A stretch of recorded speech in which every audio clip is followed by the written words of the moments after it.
Hello and welcome back. So we are going to start doing the weapons. This focus is going to be guns and knives, etc. So we need to start by covering the gun in Abbadon black, and that way we can just get a nice black tone to start with. And that's pretty straightforward. Just get yourself some Abbadon black, make sure we're mixed. Water it down just a little bit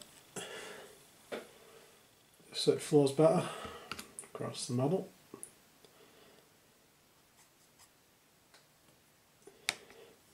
And then just cover the gun. All the bits that have gone red, or bits that may have gone over, or bits that haven't been sprayed, just make sure the whole thing's black and covered in Abbadon black. It shouldn't take too long.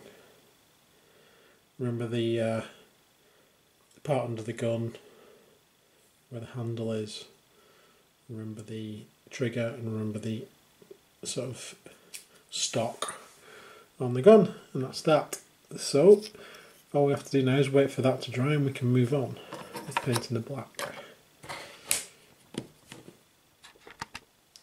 Okay, so now the black is dry, we're going to put some Skaven Blight Dinge on the black areas to highlight them, including the handles of the daggers.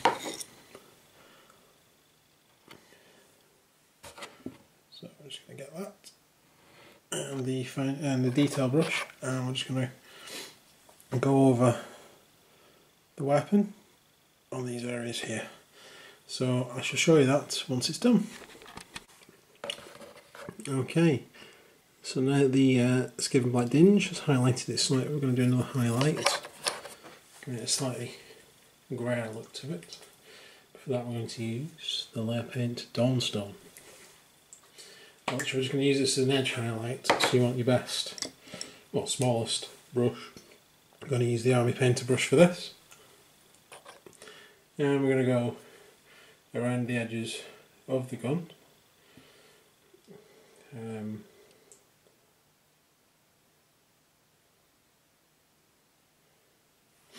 I don't know if you can see that on there, just around where the bit in the middle is, and then along the top parts of the gun, where the sight is, anything that really stands out, around corners, stuff like that.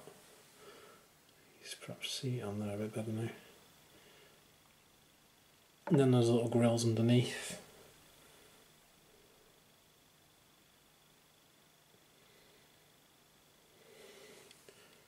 Like so. And then we're going to do the other side, and we're also going to do the handle of the dagger, and we've also done the handle of the dagger that's on his backpack, well, utility belt, shall we say. The dagger that's on there, we shall do the top part of that as well. So once we've done that, I'll be back with you. Okay, so now that the Dawnstone is complete, what we're going to do, we're going to paint the metal parts on the gun. For that, we're going to need two colours. We're going to need Gehenna's Gold, which we're going to use first. And that's going to be done on the barrel part, or whatever that is. It's like a barrel, it's like a, no, not a barrel, like a, maybe it's where the ammo's kept, not quite sure. Of the autonomy of the atom. No, I can't even talk tonight. I'll show you what I mean, rather than keep tripping over my words. This bit here, that needs to be painted in Gehenna's Gold. A bit of that. So we're going to do that.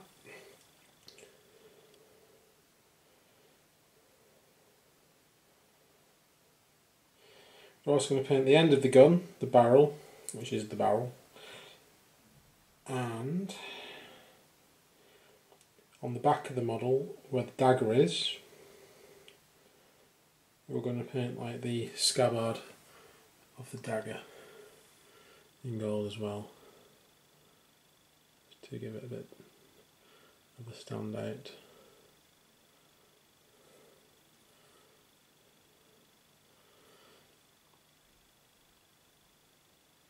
Okay, so there we go. See, we've done that bit in the middle of the gun, whatever it is, where it's holding the ammo or not, I'm not sure. And the bit on the end, the barrel, and the scabbard. So now we need to wait for that to dry, and then we can apply our first wash to that. In the meantime, I'm going to continue with the rest of the unit. I'll see you in a moment. Okay, so the gold's dried, and also something to remember is to do the little bit there on the chest where the little pipe meets it. And just to show you another miniature I've been painting, also like with a blast gun, that bit needs painting in the Gehenna gold. And the same with any sort of, I'll show you this one as well, with any sort of small pistols or shredders. Make sure you do all the gold bits on your unit, the bits on the that one there. Okay, so with the gold done and dry, now we need to do some washing of the gold. We're going to use Agrax Earthshade again, which is here, and we're going to use a fine detail brush, just because we don't want to splash it all over the place. We just want to get it in the right areas. So we can get this straight from the pot, and we just want to go over those areas just painted like that, and that bit there, and then across the scabbard, and then finally onto that bit on the front, just that, just to give it some depth before we do the final highlight. So I'm going to go over the rest of the unit while that dries, and I'll be back with you once that's dried for the next stage. Hello viewers, so the gods of chaos have decided to mock me and destroy part of this video, unfortunately. But you see the final model here as a preview of the next video, and the bits that you missed are simply, all I did was cover lead belcher over the metal parts like that, and over the chains there, and over the little spikes there. Then I covered that in Null oil, and once that was dry, once the Agrax was dry on the gold, I then highlighted both the gold and the silver in Runefang steel. So that was just along the edges there. Finally, the last thing I did to the weapon, which is that bit there, as you can see there, is exactly the same as the previous part on how to paint these here on the back, little tubes and vials. So hopefully you haven't missed too much. The rest of the video is there, and it will be restored to normal next time. I'm sorry we've lost a couple of clips somewhere. I don't know how it happened. As I said, the gods of chaos have been involved here. But don't worry, the next and last episode will cover all the final points of putting one of these models, as you can see there, the finished model, and you'll be able to see the finished units that this model belongs to, or unit this model belongs to, and the other unit I was painting alongside it, and the differences. So please stay tuned next time, and please like and subscribe for the next video, and hope to see you again. Thanks again. Bye.